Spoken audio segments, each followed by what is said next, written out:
नमस्कार दोस्तों, नॉलेज मंडली में आप सभी का स्वागत है। आपकी तैयारी को आगे बढ़ाते हुए आज हम करेंगे इनकम टैक्स रूल्स, मतलब कि अपडेटेड क्वेश्चंस हैं इनकम टैक्स रूल पर मैं लेकर के आया हूं और ये क्वेश्चंस हैं आपकी परीक्षा में पूछे जाएंगे, जैसे कि principal vice principal conducted by UPSC and NVS, and these questions also useful for LDC, UDC, OS, ASO, vice principal, principal, ACDC, NVS, KVS, EMRS and other departmental examinations.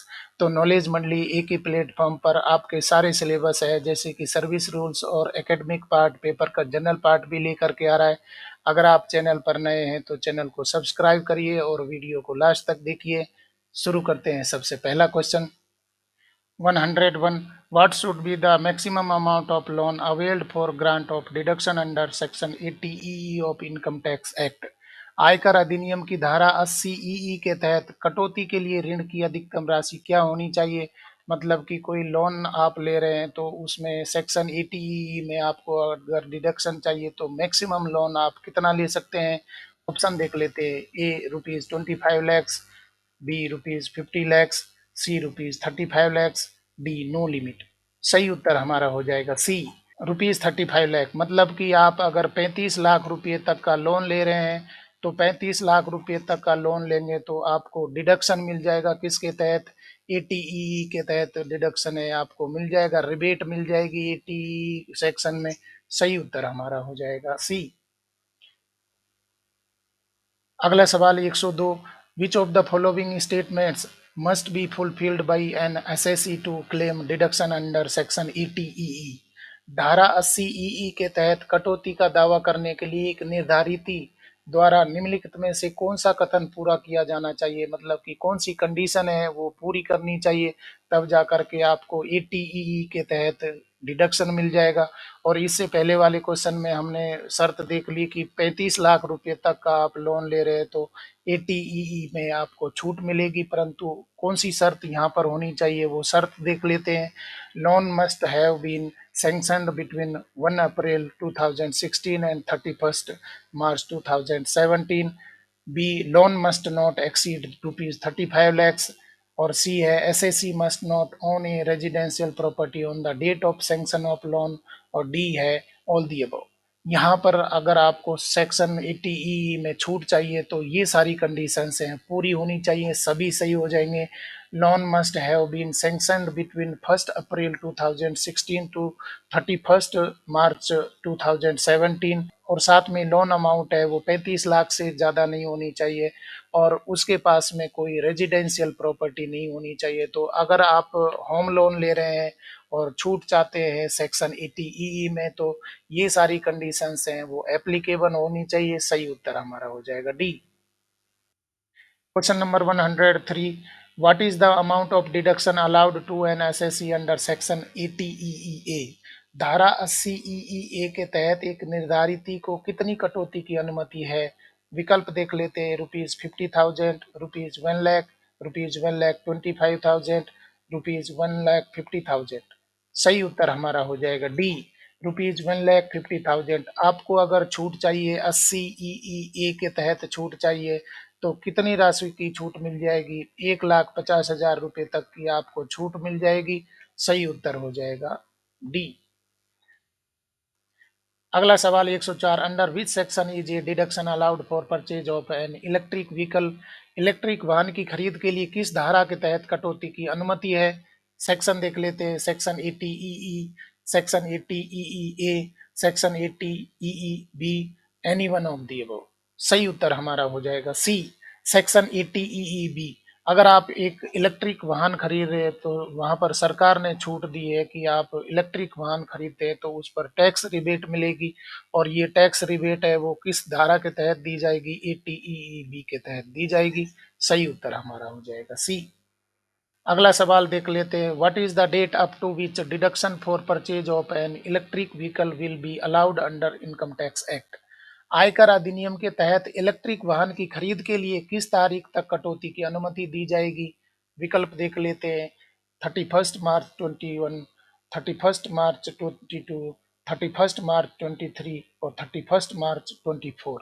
तो कब तक ये छूट है? इलेक्ट्रिक वाहन आप खरीद रहे हैं तो इनकम टैक्स के तहत उसमें रिबेट मिलेगी, मतलब डिडक्शन मिल जाएगा इनकम टैक्स में। ये छूट कब तक एप्लीकेबल है? सही उत्तर हो जाएगा सी, 31 मार्च 2023। 31 मार्च 2023 तक आपको टैक्स में छूट मिलेगी अगर आप इलेक्ट्रिक वाहन खरीदते हैं।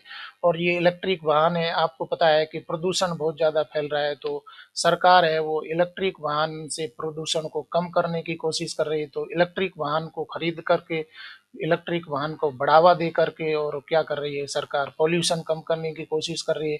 इसलिए इसको बढ़ावा देने के लिए इनकम टैक्स में रिबेट दी गई है, छूट दी गई है। और वो छूट है वो कब तक लागू है? 31 मार्च 2023 तक लागू है। सही उत्तर यहाँ पर हो जाएगा C. Question number 106, what is the maximum limit of deduction allowed under section 80 G? धारा 80 जी के तहत छूट की अधिकतम सीमा क्या है? विकल्प देख लेते हैं। No limit, B rupees 10 lakhs, C rupees 1,50,000, और डी है 5% ऑफ टोटल इनकम। सही उत्तर हमारा हो जाएगा ए, नो लिमिट। 80 जी के तहत कोई लिमिट नहीं है। यहाँ पर डोनेशन चैरिटेबल ट्रस्ट को किया जाता है, तो उसके लिए कोई मैक्सिमम लिमिट है वो नहीं रखी गई है। सही उत्तर हो जाएगा A. Question number 107, what is the amount of rent paid by an assessee allowed as deduction under section 80 G? धारा 80 जी के तहत कटौती के रूप में अनुमत एक निर्धारित द्वारा भुगतान की गई किराए की राशि क्या है? देख लेते हैं विकल्प। Rupees 5,000 per month, B rent in excess of 10% of total income, और सी है rent paid in excess of 25% of total income, D है लीस्ट ऑफ द। सही उत्तर हमारा हो जाएगा D, least of the above. अगर आप रेंट पे कर रहे हैं तो आपको 80 जीजी के तहत कितनी राशि की छूट मिल सकती है? ऑप्शन फर्स्ट में 5,000 पर मंथ हो सकती है। Rent in excess of 10% of total income, ये भी छूट मिल सकती है। और rent paid in excess of 25% of total income है। तो जो भी लीस्ट होगा, जो भी कम होगा, वो आपको इनकम टैक्स रूल के तहत छूट मिल जाएगी। सही उत्तर हो जाएगा डी। अगला नया सवाल देख लेते हैं। What is the amount of deduction allowed under section 80 G G A which can be paid as cash? धारा 80 जीजीए के तहत कितनी कटौती की अनुमति है जिसका भुगतान नकद के रूप में किया जा सकता है? Rupees 2,000, rupees 3,000, rupees 4,000, rupees 5,000। तो 80 जीजीए के तहत कितनी राशि तक की कटौती है वो आप नकद कैश के रूप में भी जमा कर सकते हैं। सही उत्तर हो जाएगा ए, 2,000 रुपये तक की राशि है आप कैश के रूप में जमा कर सकते हैं। डियर फ्रेंड्स, लाइक शेयर जरूर कर दीजिए। देख लेते हैं अगला सवाल।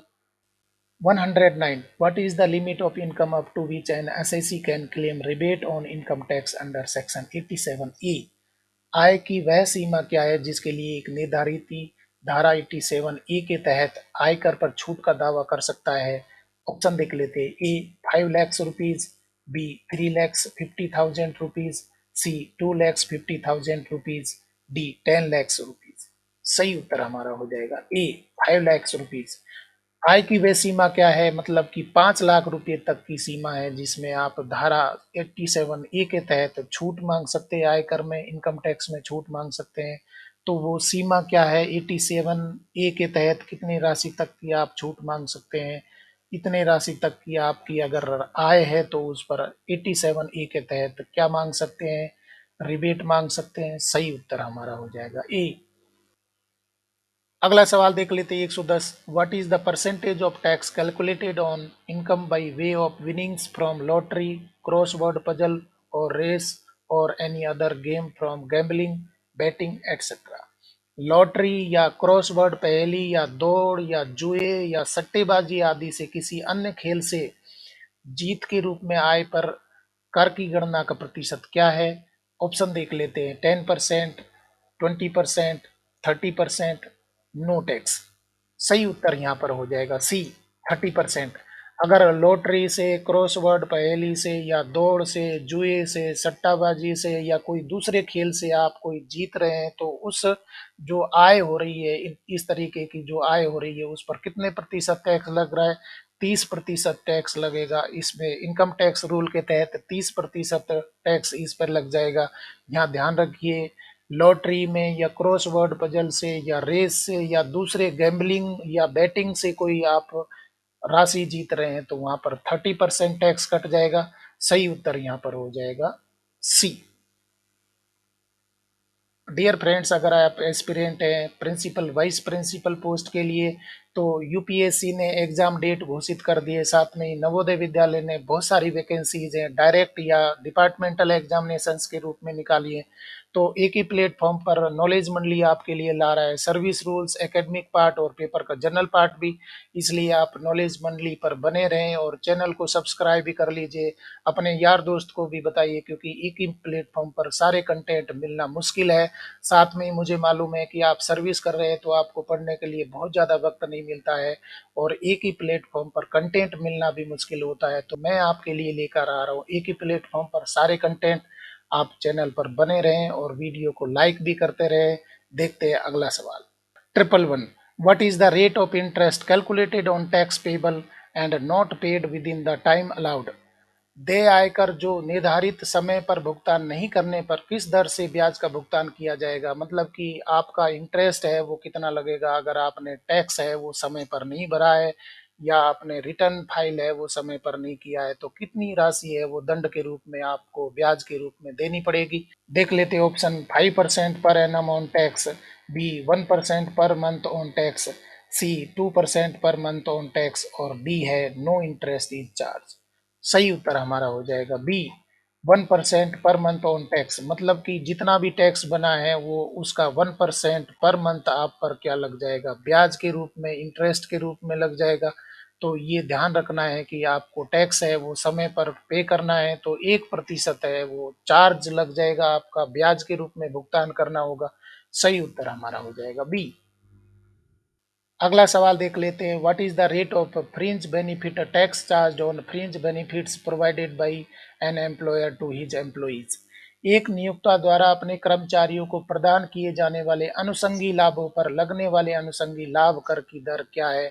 मतलब कि कोई एम्प्लॉयर है वो फ्रिंज बेनिफिट दे रहा है, कोई फायदा दे रहा है, तो फायदा जब दे रहा है तो उस पर टैक्स कितना लगेगा, एम्प्लॉयर के द्वारा जो फायदा दिया जा रहा है तो एम्प्लॉई पर वो टैक्स है उसकी दर क्या होगी। देख लेते हैं ऑप्शन। ए 10%, बी 20%, सी 30%, डी 40%। सही उत्तर हो जाएगा सी 30%। फ्रिंज बेनिफिट कोई एम्प्लॉयर दे रहा है तो उस पर 30% है वो चार्ज लग जाएगा, टैक्स लग जाएगा। किस पर लगेगा, ये एम्प्लॉई पर लगेगा, क्योंकि वो एम्प्लॉई है वो लाभ प्राप्त कर रहा है। अनुषंगी लाभ लेने वाला कौन है, तो यहाँ पर वो एसएससी वो कहलाएगा। तो एसएससी पर जो टैक्स है वो 30% लग जाएगा, फ्रिंज बेनिफिट पर टैक्स लग जाएगा 30%। वीडियो को लाइक और शेयर जरूर करते रहिए। देखते हैं अगला सवाल। 113, can fringe benefit tax be recovered by an employer from the employee. क्या नियोक्ता द्वारा कर्मचारी से अनुषंगी लाभ कर की वसूली की जा सकती है। No, based on mutual consent, can be recovered from salary, can be recovered in respect of specified sweat equity shares allotted और ट्रांसफर्ड। सही उत्तर यहाँ पर हो रहा है D, can be recovered in respect of specified sweat equity shares allotted और transferred. मतलब कि वो ले सकता है। Can fringe benefit can be recovered by an employer from the employee. जो फ्रिंज बेनिफिट दिए जा रहे थे उनको रिकवर किया जा सकता है। वो रिकवर कर सकता है, किस आधार पर कर सकता है, स्पेसिफाइड स्वेट इक्विटी शेयर्स के रूप में जो कि उसको अलॉट किए गए हैं या ट्रांसफर किए गए हैं उनको वो वापस ले सकता है। सही उत्तर यहाँ पर हो जाएगा D. Question number 114. Apart from the gross total income, what are the other conditions which make filing of return of income necessary for an individual? बहुत ही इंपॉर्टेंट क्वेश्चन है। सकल कुल आय के अलावा कौन सी अन्य शर्त है जो किसी व्यक्ति के लिए आय की विवरणी दाखिल करना आवश्यक बनाती है। देख लेते हैं option. Consumption of electricity above certain limit, incurring an expenditure on foreign travel, holding a credit card, any one of the above। सही उत्तर हमारा हो जाएगा D, any one of the above.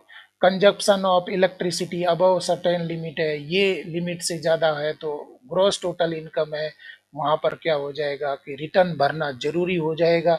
इसके बाद में incurring an expenditure on foreign travel पर गया है तो भी आपको रिटर्न दाखिल करना जरूरी हो जाएगा। होल्डिंग ए क्रेडिट कार्ड, तो इस कंडीशन में भी चाहे आप पर टैक्स नहीं बनता है, टैक्स लायबिलिटी नहीं बनती है, परंतु आपको रिटर्न भरना ज़रूरी हो जाएगा। सही उत्तर यहाँ पर हो जाएगा डी।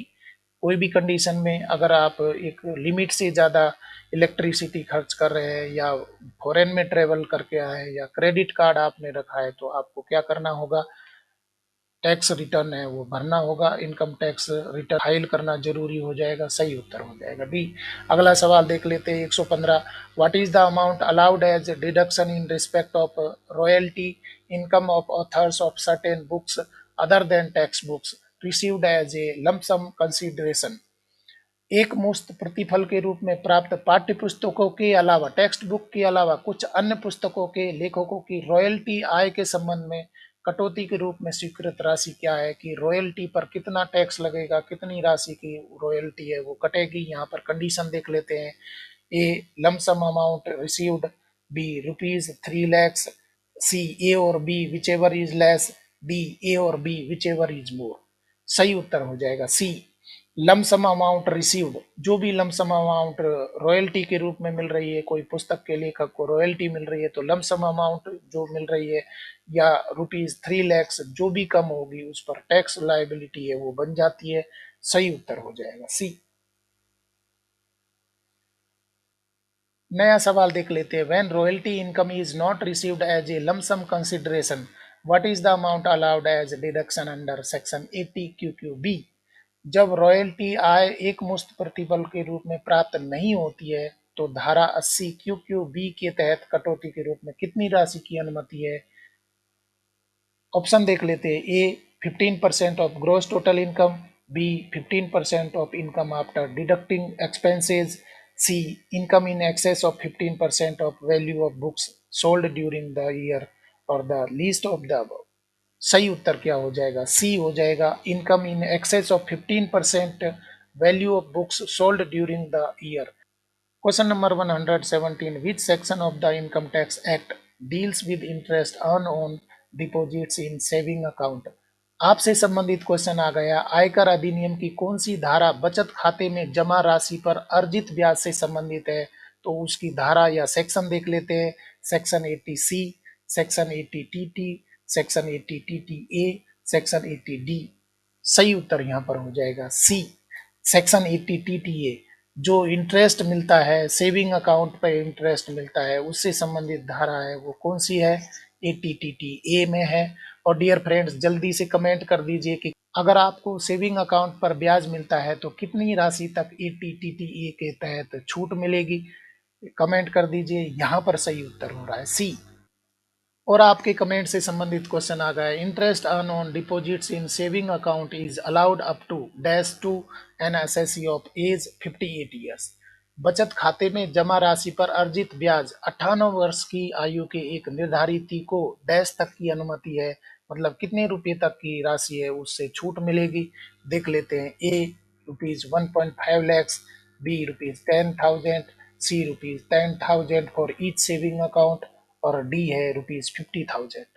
सही उत्तर हो जाएगा बी ₹10,000। मतलब कि आपको सेविंग अकाउंट से कोई ब्याज प्राप्त हो रहा है, सेविंग अकाउंट से ब्याज मिल रहा है तो 10,000 रुपये तक अगर आपको ब्याज मिलता है तो वो टैक्स से छूट रहता है, उस पर टैक्स रिबेट मिलती है। परंतु 10,000 रुपये से ज़्यादा अगर ब्याज मिलता है तो उस पर टैक्स लगना शुरू हो जाएगा। यहाँ पर सही उत्तर हो जाएगा B. Question number 119. For an assessee of age 81 years, interest earned on deposits is exempt from tax up to an amount of dash. 81 वर्ष की आयु के एक निर्धारित के लिए जमा पर अर्जित ब्याज पर कितनी राशि तक कर से छूट है। विकल्प देख लेते हैं। ₹25,000, ₹50,000, ₹1.5 lakhs, ₹5 lakhs। सही उत्तर हो जाएगा बी ₹50,000। अगर सीनियर सिटीजन है, सीनियर सिटीजन यहाँ पर 81 वर्ष है तो सीनियर सिटीजन में आ जाएंगे। और सीनियर सिटीजन के सेविंग अकाउंट पर अगर 50,000 रुपये तक ब्याज प्राप्त होता है तो ये रिबेट इसका मिल जाएगा, आपको टैक्स रिबेट मिल जाएगा। जबकि नॉर्मल एसएससी है उनके 10,000 रुपये से ऊपर टैक्स लगेगा सेविंग अकाउंट पर, तो 10,000 रुपये तक की छूट मिल रही है। Move to question number 120. What is the amount allowed as deduction in respect of a person who is certified as a person with disability and a person with severe disability? विकलांग व्यक्ति और गंभीर रूप से विकलांग व्यक्ति के रूप में प्रमाणित व्यक्ति के संबंध में कटौती के रूप में कितनी राशि की अनुमति है? ऑप्शन देख लेते हैं। ₹50,000 and ₹75,000, ₹75,000 and ₹1,00,000, ₹75,000 and ₹1,25,000, D ₹1,00,000 and ₹1,25,000। सही उत्तर हमारा हो जाएगा सी, ₹75,000 एंड ₹1,25,000।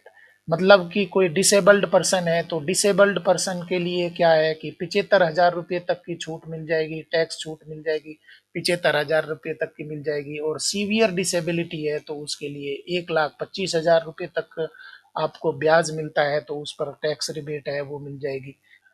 और देख लेते हैं बिल्कुल बच्चों question, what is the full form of pan. इतने आसान क्वेश्चन भी पूछ लिए जाते हैं, और इस तरीके के छोटे छोटे क्वेश्चन जब गलत करके हम एग्जाम हॉल से आते हैं तो हमारा चेहरा वो देखने लायक बनता है। पैन का पूर्ण रूप क्या है? Permanent audit number, permanent account number, permanent allotted number और प्रोफेशनल असेसमेंट नंबर। सही उत्तर क्या हो रहा है यहाँ पर? बी हो रहा है, परमानेंट अकाउंट नंबर। पैन का मतलब होता है परमानेंट अकाउंट नंबर हो रहा है। सही उत्तर हो जाएगा B. Question number 122, which of the following will not be considered as income. निम्नलिखित में से किसे आय नहीं माना जाएगा? Reimbursement of expenses on grocery, reimbursement of children's education, gratuity received on retirement by a government employee, और डी है पेंशन इनकम। सही उत्तर हमारा हो जाएगा C, gratuity received on retirement by a government employee. मतलब कि ग्रेचुटी जो रिटायरमेंट के बाद में ग्रेचुटी मिलती है उसको इनकम नहीं माना जाता है। सही उत्तर हमारा हो जाएगा C. Move to question number 123, is leave encashment taxable as salary. क्या है छुट्टी नकदीकरण वेतन के रूप में कर योग्य है या नहीं है? ऑप्शन देख लेते हैं। Yes, B yes when received while in service, C no, D only for government employees. क्या उत्तर होना चाहिए? यहां पर सही उत्तर हो जाएगा B, yes when received while in service. अगर लीव एनकेसमेंट आप करवा रहे हैं, सर्विस में करवाते हैं, तो उस पर टैक्स लगेगा। मान लीजिए कि आपने एलटीसी के रूप में लीव एनकेसमेंट करवाया है। एलटीसी रूल्स पर ये कंप्लीट सीरीज मेरे चैनल पर अवेलेबल है, आप उसको देखिए। वहां मैंने आपको बताया है कि एक बार में एक अकेजन में आप 10 ईएल का एनकेसमेंट करवा सकते हैं, और जो ईएल एनकेस आप करवा रहे हैं वो टैक्सेबल होता है, उस पर टैक्स जरूर लगेगा। परंतु रिटायरमेंट के टाइम पर अगर आप लीव एनकेसमेंट करवा रहे हैं, रिटायरमेंट के टाइम पर लीव एनकेसमेंट करवाते हैं, जहां पर लिमिट बताई गई है कि 300 ईएल आप मैक्सिमम एनकेस करवा सकते हैं, रिटायरमेंट के टाइम पर जो ईएल एनकेस करवा रहे हैं वहां पर आपको टैक्स छूट मिलेगी, यहाँ टैक्स नहीं लगेगा। परंतु अगर आपने सर्विस के टाइम पर ईएल एनकेसमेंट करवाया है, एलटीसी के टाइम पर, तो वो टैक्सेबल होगी, वो इनकम में शामिल किया जाएगा। सही उत्तर हो जाएगा बी। डियर फ्रेंड्स, वीडियो को लाइक जरूर करिए। देखते हैं अगला सवाल। 124, which of the following will not be considered as income for tax purposes. निम्नलिखित में से किसी कर उद्देश्यों के लिए आय के रूप में नहीं माना जाएगा। देख लेते हैं आय के रूप में क्या क्या ऑप्शन है वो नहीं माने जाते हैं। Salary income, winnings from lottery, agricultural income और प्रॉफिट फ्रॉम बिजनेस। सही उत्तर हो जाएगा सी, एग्रीकल्चरल इनकम है। कृषि से जो प्राप्त आय होती है, कृषि से प्राप्त आय है, वो आयकर के दायरे में नहीं आती है, बाकी सभी आएंगे। सैलरी इनकम है वो इनकम टैक्स में आएगी। विनिंग्स फ्रॉम लॉटरी है, इस पर तो 30% हम देख चुके हैं टैक्स लगेगा। और प्रॉफिट फ्रॉम बिजनेस है, इस पर अलग अलग स्लैब है, तो इन सभी में लगेगा। परंतु एग्रीकल्चरल इनकम है उस पर इनकम टैक्स है वो नहीं लगता है। सही उत्तर हो जाएगा सी। और dear friends, income tax rules पर फाइनल क्वेश्चन आज का देख लेते हैं। 125, what is the full form of TDS. TDS का पूर्ण रूप क्या है? Tax deducted at source, tax deducted on salary, deemed salary tax और डिडक्शन ऑफ सैलरी टैक्स। सही उत्तर हमारा हो जाएगा A, tax deducted at source. मतलब टीडीएस का मतलब होता है, टी का मतलब टैक्स है और डी का मतलब डिडक्टेड और एस का मतलब सोर्स है। टैक्स डिडक्टेड एट सोर्स, इसको हम टीडीएस बोलते हैं। तो इस तरीके से इसका फुल फॉर्म है, ये भी हमें पता होना चाहिए। यह सही उत्तर हो जाएगा ए। इस तरीके से फ्रेंड्स हमने बिल्कुल एक नए कलेवर में अपडेटेड इनकम टैक्स के रूल्स हैं वो कंप्लीट कर लिए हैं, और अभी तक हमने 125 क्वेश्चंस कंप्लीट कर लिए हैं। इससे पहले भी एमसीक्यूज हैं वो चैनल पर अवेलेबल है। इनकम टैक्स की प्लेलिस्ट में जा करके आप सारे इनकम टैक्स के रूल्स हैं वो देख सकते हैं। ये क्वेश्चंस हैं वो निश्चित रूप से आपकी परीक्षा में पूछे जाएंगे, जैसे कि D C A C principal, vice principal, SO, ASO, OS, audit assistant, UDC in NVS, KVS, EMRS, NCT conducted by UPSC, limited departmental examinations and limited departmental competitive examinations. Thanks for watching my video on 25 questions on income tax rules as per current financial year। और साथियों, knowledge मंडली ला रहा है सबसे विश्वसनीय और प्रमाणिक अध्ययन सामग्री जो कि जरूरी है LDC, UDC, OS, ASO, SO, vice principal, principal, ACDC आदि पदों के लिए, जैसे कि NVS, KVS, EMRS, NCT conducted by UPSC and other departmental examinations. NVS ने बहुत बड़ा रिक्रूटमेंट नोटिफिकेशन जारी किया है, फॉर्म भरे जा रहे हैं। आपको किसी तरीके की दिक्कत हो तो कमेंट करके जरूर बताइए। सिलेबस के बारे में, फॉर्म अप्लाई करने के बारे में आपको कोई परेशानी आ रही है तो कमेंट जरूर करें। और केंद्रीय विद्यालय बहुत जल्दी वैकेंसी निकालने वाला है। ईएमआरएस है, उसकी कुछ टेक्निकल प्रॉब्लम्स आ रही है, इस वजह से एग्जाम कंडक्ट नहीं करवा पा रहे। और यूपीएससी ने तो एग्जाम डेट घोषित कर दी है, तो यूपीएससी के लिए भी नॉलेज मंडली है सारे कंटेंट अवेलेबल करवा रहा है। साथ में लिमिटेड डिपार्टमेंटल एग्जामिनेशंस और लिमिटेड डिपार्टमेंटल कॉम्पिटिटिव एग्जामिनेशंस के लिए आप एक ही प्लेटफॉर्म नॉलेज मंडली पर बने रहें और सारे कंटेंट प्रिपेयर करें, जैसे कि सर्विस रूल्स हैं, एकेडमिक पार्ट और पेपर का जनरल पार्ट भी। और अगर आपको आज का वीडियो पसंद आया है तो लाइक शेयर करें और चैनल को सब्सक्राइब करना तो जरूरी है, क्योंकि नॉलेज मंडली is the right choice. Thank you very much.